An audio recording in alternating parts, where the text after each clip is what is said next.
Ya Arhamar Rahimin, irhamna.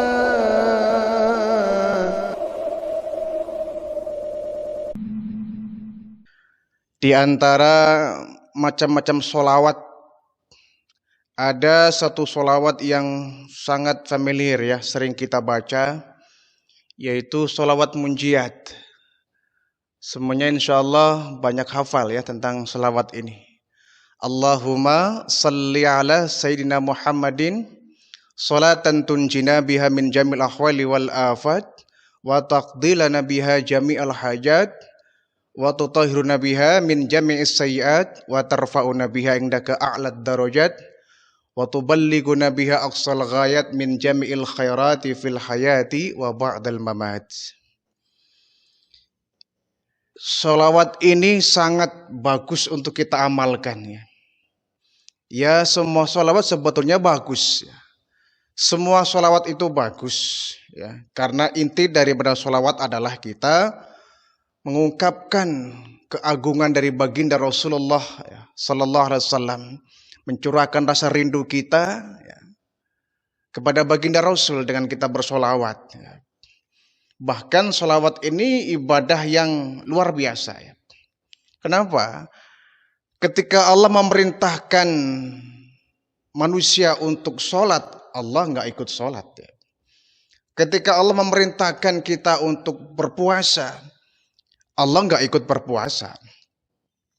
Ketika Allah memerintahkan kita untuk zakat, haji, ya Allah nggak melaksanakan zakat dan haji. Tapi beda dengan solawat. Ketika Allah memerintahkan kita untuk solawat, Allahnya pun ikut bersolawat. Innallaha wa malaikatahu yusalluna ala nabi. Ya ayyuhalladzina amanu sallu alaihi wa sallimu taslima. Sesungguhnya Allah dan para malaikat senantiasa bersolawat kepada Nabi. Wahai orang-orang yang beriman, bersolawatlah kalian semua kepada Nabi dan sampaikanlah salam penghormatan kepadanya. Allah memerintahkan kita bersolawat, Allahnya pun ikut bersolawat. Ini luar biasa. Sehingga solawat ini ibadah yang sangat ringan, tetapi nilai pahalanya besar. Dan semua solawat hampir semua memiliki manfaat dan khasiat ya. Nah, solawat ini solawat munjiat ya, yang dikenal dengan nama solawat munjiat. Allahumma salli ala Sayyidina Muhammadin salatan tunjina biha min jamil akhwali wal afat. Apa sih maknanya? Wahai Allah, curahkanlah rahmat dan solawat kepada kekasih kami, junjungan kami, baginda Nabi Muhammad sallallahu alaihi wasallam. Salatan tunjina biha min jamil ahwali wal afat. Yang dengan rahmat itu, dengan solawat itu, engkau wahai Allah menyelamatkan kami dari ketakutan dan malapetaka. Ini maknanya ya. Dengan kami bersolawat, yang dalam solawat itu mengandung rahmat. Dengan rahmat yang Allah curahkan kepada orang yang bersolawat itulah tunjina biha min jamil ahwali wal afat. Engkau wahai Allah menyelamatkan kami dari ketakutan dan malapetaka. Subhanallah. Dengan bersolawat kita, Allah turun rahmat, dan rahmatnya itu bisa menghilangkan kita rasa ketakutan dan malapetaka. Ini sangat bagus kita baca ya. Apalagi kita negara Indonesia sering sekali banyak bencana alam ya, banjir, gunung meletus, tsunami, air bah ya. Tsunami kecil banyak terjadi ya di pantai selatan, pantai utara Pulau Jawa kita ini. Banyak sekali malapetaka, puting beliung dan lain sebagainya. Kecelakaan di daratan, di lautan pun banyak ya. Kita sering kadang merasa takut menghadapi semua itu ya. Tetapi kita percaya bahwa sholawat ini akan bisa menghindarkan kita dari semua itu. Inilah bagusnya kita bersolawat ya. Allah akan menghilangkan rasa ketakutan dan melindungi orang yang bersolawat itu dari malapetaka. Ya, ini Kalimat pertama tadi salat munjiat. Salatan tunjina biha min jami'il ahwali wal afat. Dengan rahmat itu ya Allah, Engkau berikan kami, ya, hilangkan kami rasa ketakutan dan malapetaka. Orang yang bersolawat insya Allah paling tidak dia terminimalisir dari kemungkinan dia mendapatkan malapetaka. Gitu. Karena dengan solawat kita mendekatkan diri kepada Nabi. Ya. Kita menyampaikan rasa rindu kita kepada baginda Rasulullah Sallallahu Alaihi Wasallam. Jadi dengan solawatlah kita bisa menyampaikan, mendekatkan rasa cinta kita kepada Nabi Muhammad Sallallahu Alaihi Wasallam. Kemudian wa taqdilana biha jami'al hajat. Dengan rahmat itu wahai Allah, Engkau penuhi segala hajat-hajat kami. Dengan orang yang bersolawat dicurahkan rahmat dan rahmatnya itu bisa mengabulkan berbagai macam keperluan dan hajat kita. Ini juga perlu ya. Makanya ini solawat ini sering dibaca ketika kita mendapatkan suatu pengharapan atau hajat ya. Kita memiliki hajat, keperluan, kita harus memperbanyak solawat ini. Wa taqdilana biha jami'al hajat. Dengan rahmat wahai Allah, dengan rahmat yang Engkau berikan kepada orang yang bersolawat, Engkau penuhi hajat-hajat kami, keperluan kami, doa-doa kami, permohonan kami. Ya. Jadi orang yang berdoa itu harus diawali dengan solawat ya. Ketika kita punya hajat, kita berdoa kepada Allah, itu harus diawali dengan solawat. Ini hanya etika ya, ini etika saja. Artinya kita ya boleh ketika berdoa tanpa solawat ya itu boleh. Cuma etikanya kurang bagus. Sementara solawat ini merupakan penghantar doa kita. Yang bisa memungkinkan doa kita dikabul oleh Allah, kita libatkan nama baginda Rasul. Kita libatkan nama baginda Rasulullah agar Allah mencintai kita sebagaimana Allah mencintai baginda Rasul. Nah, ketika Allah tahu bahwa kita mencintai baginda Rasul, maka besar kemungkinan doa kita bisa dikabul. Jadi salah satu syarat dari dikabul satu doa adalah kita sisipkan nama baginda Rasulullah melalui sholawat ini. Walaupun ya kalau kondisinya mendesak misalkan ya kita berdoa langsung tanpa sholawat ya nggak jadi masalah ya. Kita mau makan, kita berdoa ya, tanpa bersolawat nggak jadi masalah. Kita mau masuk kamar kecil ya, mau masuk WC, kita berdoa tanpa melibatkan nama baginda Rasul ya nggak jadi masalah. Ada doa-doa tertentu yang kita nggak perlu, ya. Tidak perlu menyisipkan nama baginda Rasulullah. Ya. Apalagi waktunya misalkan sangat mendesak ya. Nah, tapi kalau doa itu adalah untuk suatu hajat yang besar, ya, menyangkut orang banyak, menyangkut halayak ramai, masyarakat luas, ya. Kita berdoa minta diturunkan hujan umpama. Kita minta doa agar dilindungi dari banjir. Kita doa agar mendapatkan keselamatan untuk negara, untuk bangsa. Lebih bagusnya kita sisipkan dengan sholawat. Sangat bagus. Kenapa? Dengan sholawat ini bisa mengantarkan doa kita kepada Allah. Ya. Lebih menajamkan doa kita kepada Allah. Kenapa? Di dalamnya kita menyisipkan, melibatkan nama baginda Rasulullah Sallallahu Alaihi Wasallam. Berwasilah ya. Berwasilah dengan nama keagungan baginda Rasulullah Sallallahu Alaihi Wasallam. Nah, kemungkinan hajat kita akan dipenuhi. Wa tutahhiruna biha min jami'is sayyi'at. Wahai Allah, dengan kami bersolawat Engkau memberikan rahmat, dengan rahmat itulah Engkau membersihkan min jami'is sayyi'at, dari berbagai macam keburukan. Engkau tutahhiruna, membersihkan kami, mensucikan kami, min jami'is sayyi'at, dari berbagai banyak keburukan ya. Jami itu kan banyak ya. Jami itu kan maknanya banyak ya. Jami'is sayyi'at adalah keburukan yang banyak.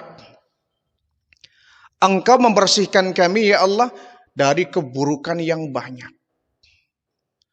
Kita kan bukan malaikat tentu ya. Kita manusia yang lemah, manusia yang banyak dosanya, manusia yang tiap hari hampir tidak bisa kita menghindari dari dosa.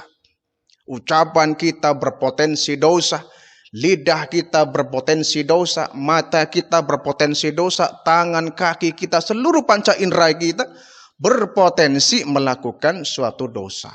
Dosa yang kecil, dosa yang besar, dosa yang sengaja maupun yang enggak kita sengaja. Tidak akan pernah kita bisa lari dari dosa. Maka dengan bersolawat kita berharap agar Allah tutahhiruna min jami'is sayyi'at, membersihkan kita dari keburukan, dari dosa. Ya. Kita tiap saat selalu berbuat buruk. Ya walaupun kita juga ada kemungkinan ya fa'alhamaha fujuraha wa taqwaha. Jadi kita bisa berpotensi berbuat fujur, berbuat keburukan, berbuat dosa, berbuat durhaka kepada Allah. Wa taqwaha, kita pun berpotensi untuk menjadi orang yang takwa. Dua potensi ini dimiliki seluruh manusia. Mana yang lebih subur, yang tumbuh? Apakah kemungkinan potensi buruk kita atau potensi yang baik kita? Semua bisa diwarnai oleh lingkungan kita. Kita menjadi baik, lingkungan berpengaruh. Kita menjadi buruk pun lingkungan yang menjadi penyebab. Jadi kita harus pandai-pandai mewarnai diri kita, memiliki jati diri, melindungi diri kita. Jangan sampai lingkungan mewarnai kita. Kita yang harus mewarnai lingkungan, ya, bukan kita yang diwarnai oleh lingkungan. Jadi tiap menit, tiap detik, tiap jam, tiap hari kita berpotensi melakukan keburukan. Keburukan dalam ucapan, keburukan dalam perbuatan, ya. Keburukan dalam pandangan. Semuanya potensi, semua panca indera kita berpotensi melakukan keburukan. Ya. Kita bukan malaikat. Kalau malaikat nggak pernah berbuat keburukan, pantas. Kenapa? Malaikat adalah makhluk yang tidak diberikan hawa nafsu. Malaikat tidak pernah dia berbuat keburukan. Malaikat tidak punya potensi untuk berbuat keburukan. Malaikat tidak mungkin dia ada kemungkinan berbuat kejelekan, keburukan, berbuat dosa, bermaksiat. Karena malaikat itu makhluk steril, ya, makhluk yang tidak diberikan hawa nafsu, hanya akal saja. Tapi kita manusia diberikan hawa nafsu. Ya. Sehingga kalau manusia kemudian berpotensi berbuat buruk, ya itu memang adatnya begitu. Tipikalnya begitu. Tinggal kita bagaimana bisa mengendalikan diri kita, ya. Mengendalikan potensi kita. Menyalurkan dari hal yang buruk menjadi hal yang baik. Wa tarfa'una biha indaka a'lad darajat. Dan dengan rahmat itu ya Allah, Engkau angkat kami di derajat yang setinggi-tingginya derajat. Subhanallah. Ini selawat yang luar biasa, ya.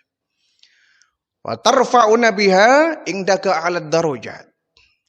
Dengan rahmat itu ya Allah, Engkau angkat kami dari derajat yang tinggi.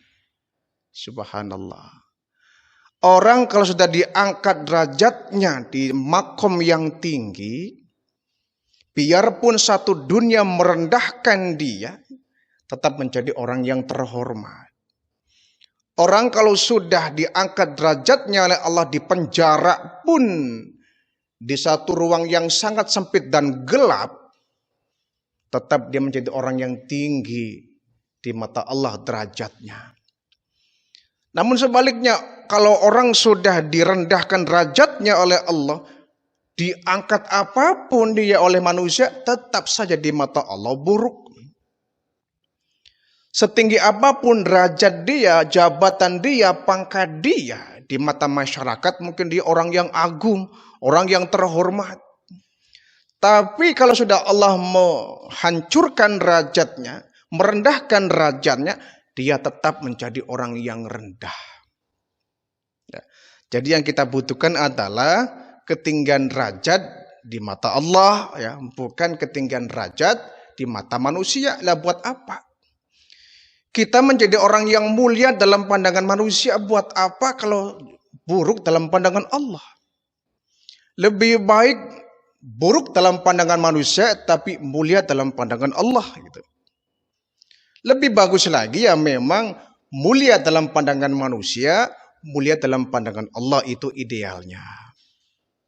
Tapi kan susah kalau kedua-duanya ada ya. Paling tidak kalau toh kita di mata manusia orang yang biasa saja, tidak ada keistimewaan, nah jadi masalah. Asalkan kita di mata Allah memiliki kemuliaan, memiliki makom ya, tempat yang mulia di sisi Allah.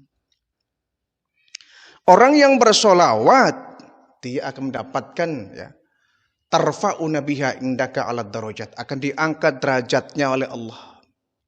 Akan diangkat derajatnya oleh Allah setinggi-tinggi derajat. Ini yang kita butuhkan ya. Jangan sampai kita ya, summa radatnahu asfala safilin. Allah jungkir balikan kita di bawah ya, posisi derajat yang paling rendah. Naudzubillah ya. Manusia adalah makhluk yang sudah ditinggikan derajatnya oleh Allah dibanding makhluk-makhluk yang lain. Manusia kan bahkan dengan malaikat pun kita makomnya lebih tinggi daripada malaikat. Manusia lebih tinggi derajatnya dari malaikat. Jangankan dengan iblis, dengan malaikat pun kita lebih tinggi kok. Apa buktinya? Ya buktinya malaikat ketika Adam diciptakan, malaikat diminta disuruh oleh Allah untuk sujud hormat kepada Adam. Allah tinggikan derajatnya. Derajat manusia lebih tinggi dari malaikat. Walaqad karamna bani Adam, kata Allah. Kami muliakan anak keturunan Adam. Angkat lebih tinggi daripada derajat malaikat. Nah, tetapi kalau kemudian kita menjadi orang yang berperilaku buruk, gemar berbuat maksiat, durhaka kepada Allah, bahkan tidak beriman kepada Allah, derajat kita yang tinggi Allah balikkan. Radatnahu asfala safilin. Allah balikkan, Allah rendahkan kita lebih rendah dari malaikat, subhanallah. Allah bisa mengangkat derajat kita lebih tinggi dari malaikat, Allah pun bisa mengembalikan makom kita, derajat kita, posisi kita lebih rendah dari hewan, dari binatang, subhanallah. Tergantung bagaimana perilaku kita dalam kehidupan sehari-hari. Ya. Dengan kita beribadah, kita memaksimalkan potensi takwa kita, mendekatkan diri kepada Allah sedekat-dekatnya, banyak bersolawat, berjuang untuk agama kita, ya, mensiar agama Islam kita, meramaikan masjid kita dengan budaya-budaya Islam kita, ya, membudayakan silaturahim kita, ya. Salat berjamaah kita giatkan lagi, ta'lim kita giatkan. Kita lakukan hal-hal yang baik, hal-hal yang diridhoi oleh Allah ya. Ibadah-ibadah itu yang akan mengangkat derajat kita. Akan mengangkat derajat kita di makom yang lebih tinggi dari malaikat. Sebab kalau malaikat itu taat kepada Allah itu enggak menarik. Itu sih wajar karena malaikat yang enggak punya nafsu. Hidupnya mulus saja, dia taat saja. Tapi manusia ada akal, ada nafsu. Ya. Seandainya manusia diberi akal dan diiringi dengan nafsu, dia tetap menjadi hamba Allah yang bertakwa. Ini kan lebih hebat dari malaikat. Lebih hebat dari malaikat. Logika lainnya begini ya. Kalau ada orang kaya nyumbang 1 juta, itu sih nggak menarik, ya kan? Nggak menarik orang kaya. Tapi kalau ada orang miskin yang kekurangan makan pun apa adanya, kadang dia juga nggak makan, ya, bisa menyumbang 1 juta sama nominal dengan orang kaya, ini kan luar biasa. Ini kan luar biasa. Malaikat dia taat, ya wajar dia nggak dibekali nafsu. Tapi manusia bisa taat, luar biasa. Kenapa? Nafsunya berkecamuk dalam dirinya. Ini yang menyebabkan Allah memberikan penghargaan yang lebih kepada manusia daripada kepada malaikat. Wa tuballighuna biha aqsal ghayat. Dengan rahmat itu wahai Allah, engkau tunjukkan kami ke tempat ya, ujung dari semua kebaikan, ya, tempat yang sangat ujung dari semua kebaikan, pangkal kebaikan ya, ujung kebaikan. Min jami'il khairat, dari semua kebaikan. Fil hayati wa ba'dal mamat, baik itu ketika kami hidup di dunia ini atau saat kami ba'dal mamat, setelah kami meninggal dunia, setelah mati. Dengan rahmat itu Engkau antarkan kami ya Allah ke tempat penghujung ya, sebaik-baiknya kebaikan hidup. Sebaik-baik kebaikan hidup fil hayati, baik kebaikan hidup saat kami masih berada di dunia ini ataupun kehidupan kami saat kami telah meninggal dunia. Kita kan akan menghadapi dua kehidupan ya, kehidupan sebelum mati dan kehidupan setelah mati. Alam barzah itu ada kehidupan di sana. Alam kubur kita akan menghadapi kehidupan baru. Ya. Hidup di alam yang baru. Jadi orang mati itu sebetulnya orang pindah alam. Hanya pindah tempat saja, hanya hijrah saja. Di dunia kita hidup, di alam kubur kita hidup. Ya. Sampai kita di padang mahsyar di akhirat kita nggak ada matinya sebetulnya. Jadi kematian itu adalah pindahnya manusia dari tempat yang namanya dunia ke tempat baru yang namanya alam barzah.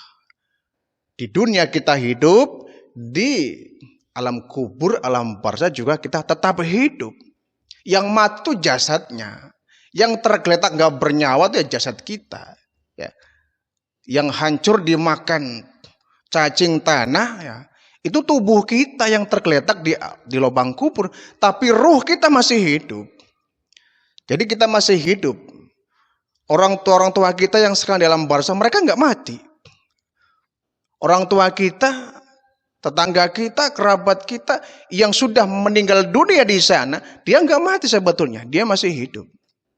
Dia hidup, hanya saja alamnya beda dengan kita. Kalau kita di dunia, kalau mereka di alam barzah. Bedanya lagi, mereka sudah nggak lagi membutuhkan dunia. Tidak membutuhkan apa yang diperlukan dulu ketika di dunia. Dia nggak butuh makan, nggak butuh minum, sudah.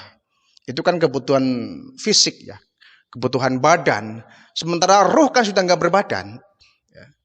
Nggak berbadan, sehingga dia nggak butuh asupan untuk jasmaninya, nggak butuh makan, nggak butuh minum.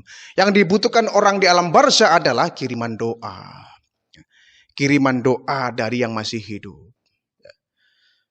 Jadi waktu ballighuna biha aqsal ghayat. Ya Allah, dengan rahmat itu Engkau sampaikan kami, Engkau hantarkan kami di ujung tempat sebaik-baiknya tempat.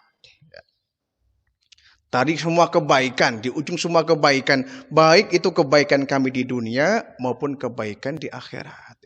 Fil hayati wa ba'dal mamat. Kebaikan ketika di dunia dan kebaikan saat kami meninggal dunia. Inilah ya, isi kandungan dari sholawat munjiat. Ini sangat bagus. Sangat bagus kalau kita mudawamahkan ya. Dibaca setiap saat, lebih-lebih setelah kita sholat fardu ya. Sholat berjamaah misalkan 5 waktu kita kerjakan, zuhur, asar, maghrib, isya, subuh, dan kita setelah sholat berjamaah ini kita baca doa ini,